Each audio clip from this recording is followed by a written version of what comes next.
Hey everyone, I want to talk about something important today because it's time to get back to our roots around free expression on Facebook and Instagram. I started building social media to give people a voice. I gave a speech at Georgetown 5 years ago about the importance of protecting free expression, and I still believe this today. But a lot has happened over the last several years. There's been widespread debate about potential harms from online content. Governments and legacy media have pushed to censor more and more. A lot of this is clearly political, but there's also a lot of legitimately bad stuff out there. Drugs, terrorism, child exploitation. These are things that we take very seriously, and I want to make sure that we handle responsibly. So we built a lot of complex systems to moderate content.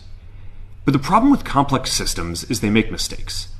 Even if they accidentally censor just 1% of posts, that's millions of people.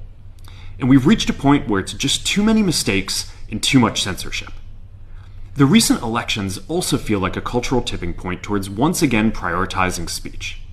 So we're going to get back to our roots and focus on reducing mistakes, simplifying our policies, and restoring free expression on our platforms. More specifically, here's what we're going to do.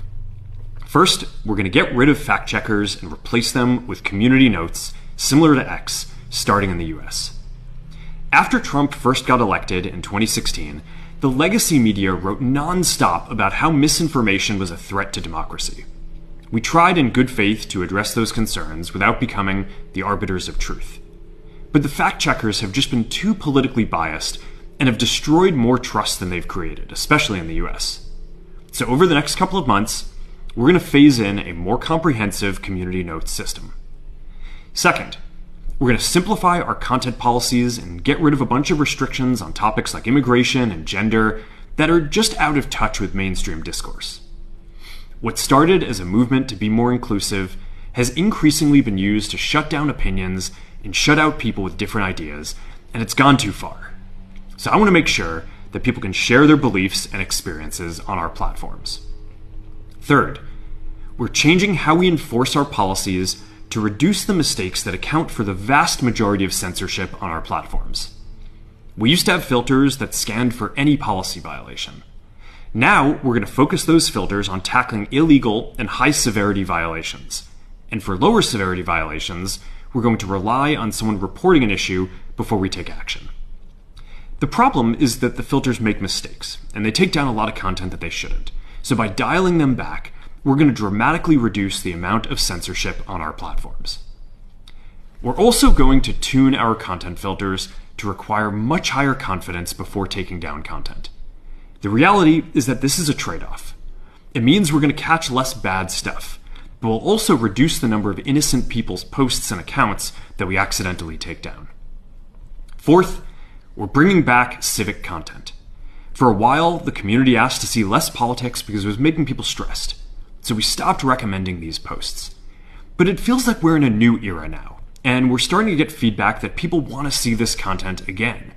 So we're going to start phasing this back into Facebook, Instagram, and Threads while working to keep the communities friendly and positive. Fifth, we're going to move our trust and safety and content moderation teams out of California, and our US-based content review is going to be based in Texas. As we work to promote free expression, I think that it will help us build trust to do this work in places where there is less concern about the bias of our teams.